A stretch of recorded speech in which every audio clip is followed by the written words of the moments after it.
Hello guys, welcome back sa ating YouTube channel. So second game na po tayo sa ating analysis. Jared Addison Ayahay versus uh, Nico Angelo Neri. Okay, game 2 na po. So tignan po natin kung ano ang nangyari. So dito po ay again white po si uh, Nico. So white po siya at black pa din si Jared. So, tignan natin kung ano yung tinira ng Nico. Okay, so again, A4. A4 pa rin ang tinira niya, gaya ng dati. So, tignan natin kung ano yung tinira ni Jared as black. Okay, so this time, nag-iba ng opening si Jared. So, tinira niya ay C6.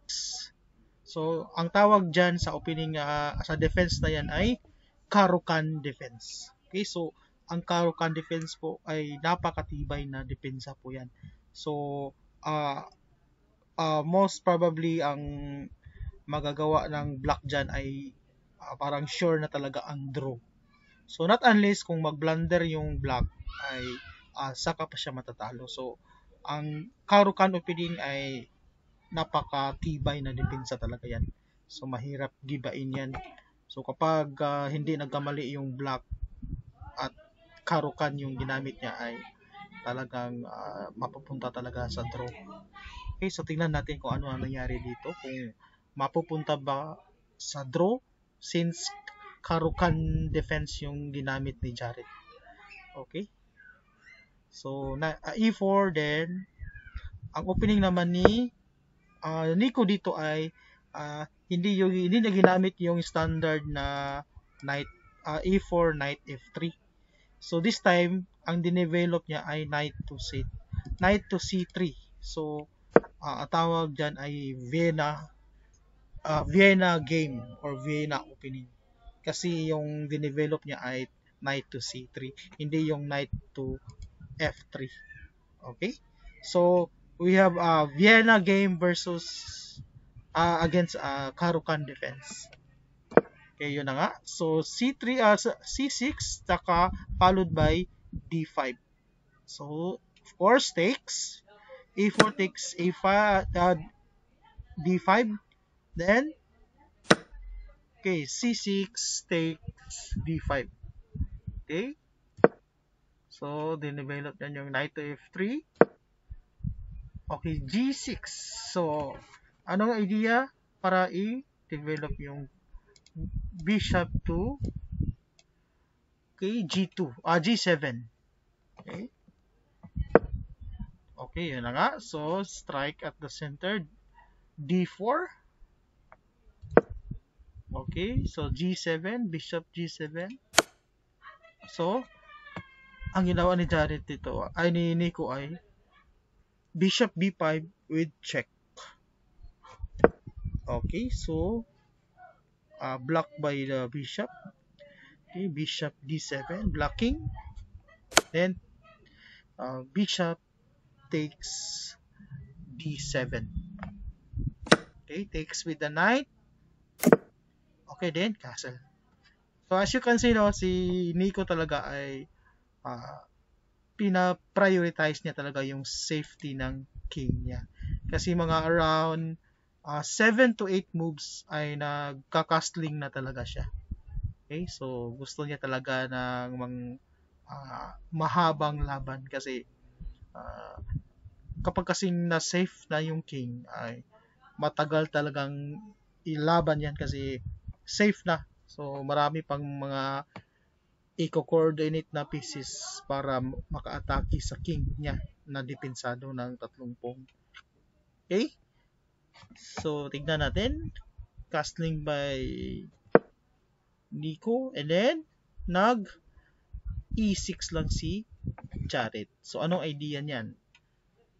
Okay, siguro ilalagay niya yung knight niya sa E7. Okay? Or, ano kaya? So, tingnan natin baka dyan niya ilalagay. Okay, next. Nico played. Okay, so A4. So, okay. Bakit niya ginawa yan? Para to gain space siguro sa queen side. Okay, next. Okay, so, dito pala niya dinevelop. Bakit kaya siya nag E6? Tapos dito pala siya nag-develop. Okay, okay. So, to defend pala okay, D5 pawn. Kasi wala siyang depensa. Na-block kasi yung queen sa knight. Okay. So, nag-knight to F6 siya. Kaya pala. Okay, so, next is bishop to G5. Okay, para ipin yung knight. Kasi kapag aalis ay makaka-capture yung queen. Okay, so next. So, nag-castling si Jared. Okay, so si Jared ay nag-castling sa move 10. So, ito talaga yung si Jared, no? Matagal talaga siyang mag-castling, si Jared. So, buti naman ay hindi na exploit yung king niya sa center. Okay? So, tingnan natin yung move ni Nico. Okay, yun. So, tumalon ang knight sa knight F3 to E5.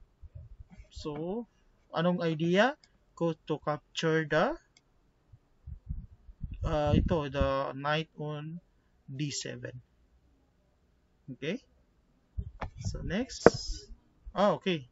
So, iniwas na ni Jared yung pin. Yan. Yung pin na yan, iniwas na niya para pwede nang makalundag yung kabayo niya. Kasi wala nang pin dito sa queen. Okay? So, next. Okay. So, Nico did not capture the knight on D7. So, instead, he played queen to F3. So, ang pansin ko din kay Nico is hindi siya yung tipo na capture yung ine-exchange yung mga pieces. So, mahilig siya sa mga combination.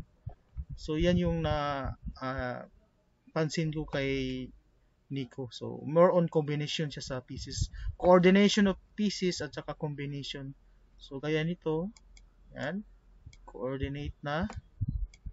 So, and kung makikita mo rin ay yung mga pieces ni Nico is saan siya makikita? Nasa more on the king side na siya. Yan, king side ito. Nasa bandang king side na talaga siya. Okay? So, which is logical kasi kailangan kung saan ang king, doon tayo aatake. So, for now, ay depensado pa naman, no? Matibay pa ang depensa. So, tignan natin kung mabibiyak ba niya yung depensa ng Caro-Kann. Okay, so Jared captured the knight. So, siya na ang kumapture. Okay? So, okay, Nico takes the knight. So, okay na, goods pa rin to. Kasi kapag umalis siya, hindi na nakapin yung queen niya ni Jared. Okay, so yun na nga. So, knight to D7. So, balik sa D7. Okay, yun. So, okay, kaya yun pala yung reason niya. Pumunta siya sa queen to F3 para suportahan tong bishop sa F6. Okay? Okay, so knight takes the pawn on E5. Okay, so bishop takes E5. Okay, so bishop takes E5. So rook E1. Rook F to E1. So the bishop is attacked. So yun, kinapture na niya. Hindi na niya iniwas, no? So hindi na niya iniwas. So kinapture na niya ang knight para in case na i-capture sa pawn ay magkaka-double pawn. Pero hindi naman mangyayari yan kung i-capture niya sa queen. Okay, so tignan natin ang nangyari. So, okay, ang pinili ni Nico dito ay i-capture niya sa pawn.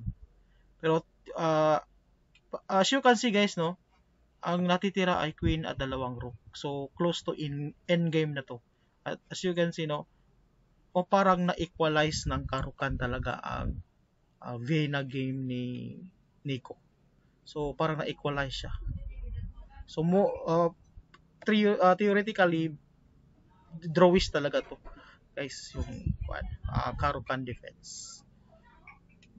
Okay? So, next. So, Jared developed the rook to c8. Okay? So, to attack the pawn na dependent naman sa queen. Okay? So, so, open file na kasi ito guys. Open file. So, it is logical to put the rook on the open file para maka-atake. Kasi ang rook kasi dito guys, kapag kasi ang rook ay dito, wala siyang silbi, di ba? Kasi may pawn dito na nag-block sa kanya. So, wala siyang use or silbi.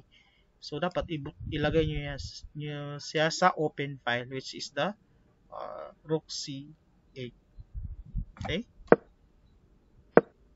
Okay, so nag e5 si Nico. So, wala ay prevent ni Jared na mag-advance yung a5 niya. So, he blocked it with a6, okay, para mapigilan. Okay, so Nico played rook a1 to b, rook a1 to b1. Okay, so to attack the pawn on a7, b7 pala, I mean. Okay, so tignan natin kung anong. Okay, so he moves the pawn to b5.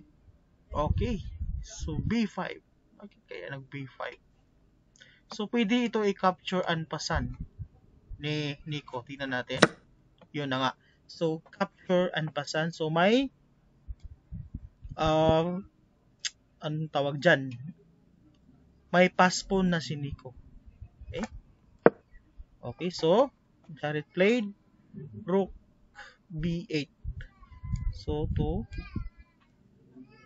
attack the pawn on b6. Okay, so queen to e3 to support the pawn. Okay, so queen to c6 to attack the pawn. Okay, so rook to b2. So preparing to battery. Okay, so rook to c8. So nag-battery din si Jared dito. So in the future, pwede niya itong capturing. Okay, next. So rook to a1, attacking the undefended pawn. Okay, so dito, kinapture niya talaga. Okay. So,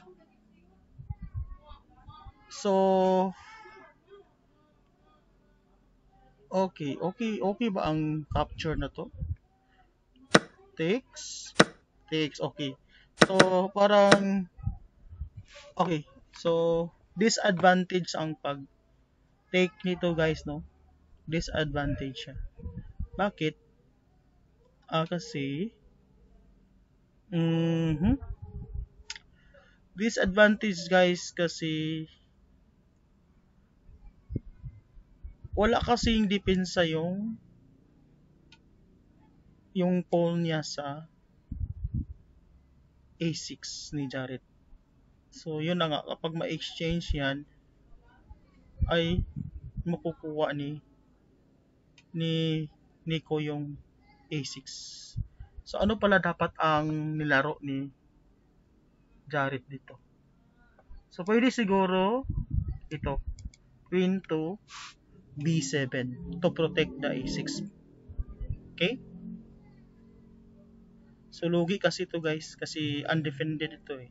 Tsaka hindi rin maka-advance yung pass pawn niya. Hindi ko. Okay, so since hindi yan yung pinili niya, ito, so queen takes C3, takes, yun na nga. So na-capture yung undefended pawn. Tapos may pass pawn pa si Nico. Okay, so king to G7. Yan na nga. So may pass pawn na. So hindi na yan mapigilan. Kasi next move is yan. Okay. Yun na nga. Pag capture, kung kakapturein to, dipensado ito ng rook. Okay. So yun na nga. Take. So down a rook ito si Jarrett. Tapos, okay sana guys, no? Kung wala ang pawn na to, mati sana si Nico dito. Pero may pawn eh. Tingnan natin. Oh, yun na nga. Oh, so, nag H3 lang. Para pag-check, tago dito. Okay? So, losing na talaga to for Jarrett. Kasi, down siya sa down a rook siya.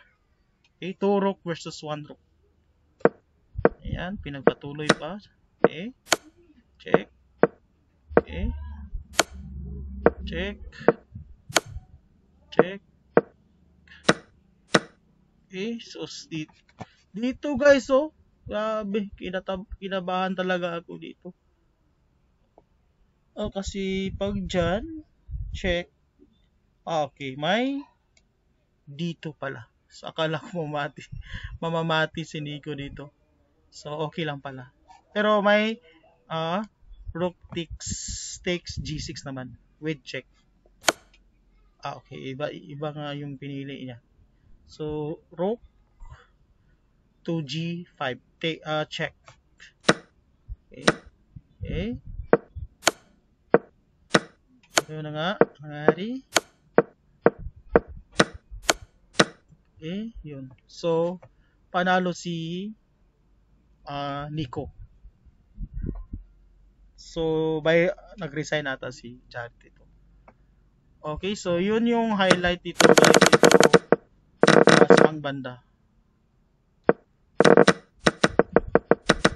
Okay, ito yung highlight niya guys. Okay.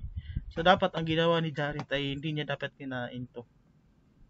Kasi kapag nangyari yan, nag-exchange yung mga pieces niya, meron kasing pawn na undefended. Tapos may pass pawn pa siya, which is defended by the rook. Okay, so dito sana.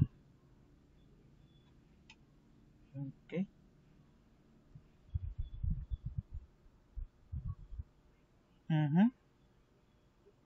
So kapag dyan, tapos saka pa dyan, sa rook. Para hindi lang ma-push tong pawn na to. Kasi kapag dito kasi guys, dito yung rook, ipupush kasi yan. So makukuha yung isang rook. Okay, so I guess that's all, and see you ulit po sa ating next na analysis sa chess. Bye-bye!